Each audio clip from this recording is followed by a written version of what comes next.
Black and brown and working class students out of the most high performing schools. When you add that, of course, to redlining and predatory lending, right? These are children who have been locked into school systems that our government, our systems have purposefully kept underinvested. We know that. And even when we think about COVID and the necessities that we had to, around the adjustments that we had to make, I think often about private schools that were able to open faster because these were not school systems and buildings that they had to worry about HVAC issues or open lead and asbestos, as many in the Commonwealth in Pennsylvania have to deal with. Some of the facilities that our schools, that our children, our educators have to learn in are facilities that we would never allow our government to learn, and they would be shut down. There was a committee hearing to discuss the finances within the healthcare and educational systems. During the hearing, Representative Glenn Grothman seemed to be asking Ms. Gentles whether students from certain demographics should feel concerned or upset if their school is viewed differently or in a degrading way due to DEI initiatives. In response, Ms. Gentles said, "We don't want the bigotry of low expectations, making it clear that schools should keep high standards for all students, regardless of their background." What's been going on with math scores in this country over the last 40 years, say? Over the long trajectory, math scores have been going up depending on the test you're looking at. The long-term trend from NAEP is a great measure of basic skills. They've been trending up until about 2012. At that point, we sort of hit the zenith. You can see this in a number of scores. In the aftermath, they started to decline a little bit. When the pandemic hit, they fell dramatically. I think it's important to note how they fell. They fell on average, but the students that were scoring sort of at the higher end of the spectrum, at the 90th percentile and the 75th percentile, those students did not suffer dramatically over the pandemic. Their scores came down. The students in the lower end of the spectrum, 10th percentile, 25th percentile, the floor fell out on their scores. If this was more even, what we would have is achievement gaps fixed, but everyone losing math progress, lower achievement than previous years. What we have is both lower achievement and larger achievement gaps. So people are not doing as well in certain groups. In Wisconsin, which is the state I know best, probably the district with the largest share of people of color, students of color, is the city of Milwaukee. And we spend substantially more per pupil in the city of Milwaukee than almost every other school district in the state.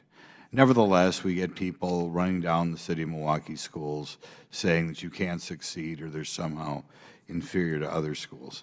Do you think it has a negative impact on students if they're constantly told their schools, particularly when it's not true, that their schools are underfunded or implying that they're less funded than other schools? I think that there's a problem with constantly denigrating education, and I'm sure we can all agree that we don't want to be here to denigrate K-12. I guess what I'm trying to get at here is there are people who imply that it's expected, I guess, or this is the reason why people of certain demographics don't do as well. Now, it's irritating enough that we actually spend more on those schools, but do you think when we talk about how we're down on people of certain demographics, it causes any defeatism in those students? Well, we certainly don't want to have the bigotry of low expectations, something that we heard a lot during the Bush administration, that there were efforts underway to put that in the past, but certainly we have that again now that we're using the pandemic as an excuse for low performance among low-income students in particular.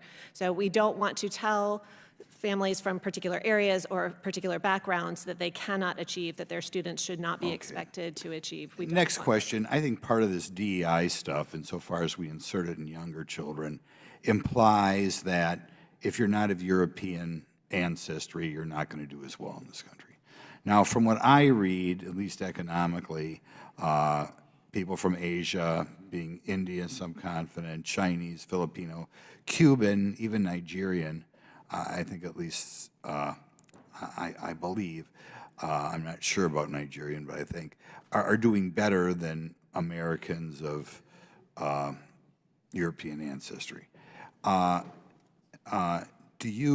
Is this part of the diversity, equity, and inclusion curriculum?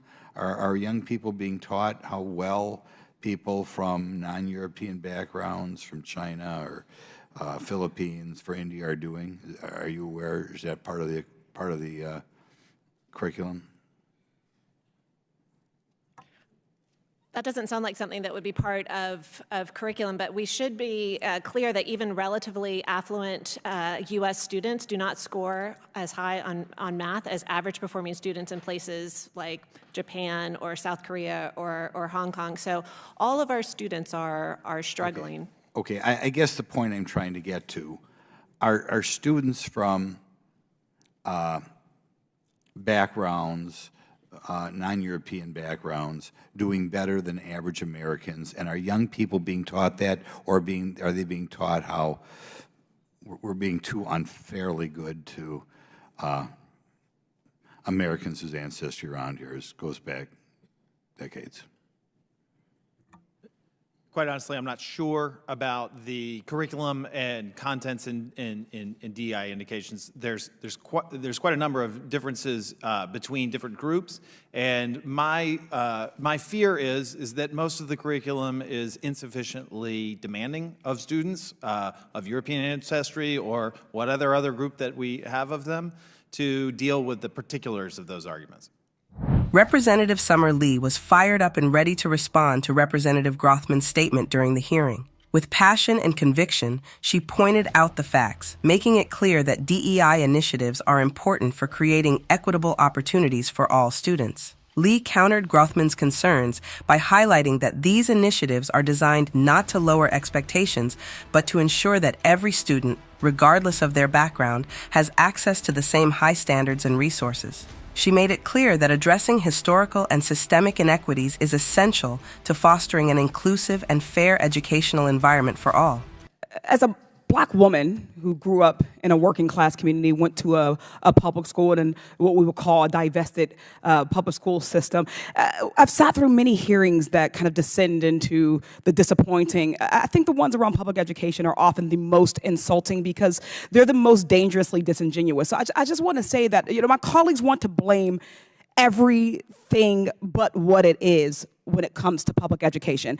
But the reality is that we know it isn't CRT, it isn't wokeness, whatever that is. It's not gay books, right? It's racist and inequitable funding schemes that keep Black and brown and working class students out of the most high performing schools. When you add that, of course, to redlining and predatory lending, right? These are children who have been locked into school systems that our government, our systems have purposefully kept underinvested.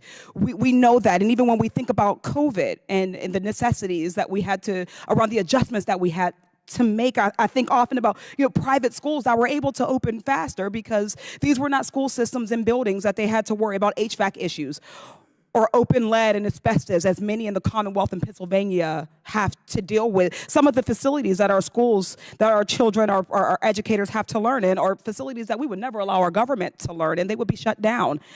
But we still somehow can't fully fund public education. So I just wanted to point that out, that we recognize what we're dealing with before we bring in arguments around whether children of certain races are performing differently than others. But the reality is that my Republican colleagues don't want the parents in their district to know that they've denied their children resources. They don't want folks to know that they're diverting your hard-earned tax dollars away from our schools and into the pockets of their donors. They're so desperate for distractions as they defund our classrooms and deprive our teachers that they're banning books and censoring teachers and bullying LGBTQ plus kids, and they're erasing Black histories in an attempt to turn us against our schools. If Republicans don't like what you have to say, they'll do everything in their power to prevent you from saying it. If they don't like what you're reading, they'll do everything in their power to keep you from reading it.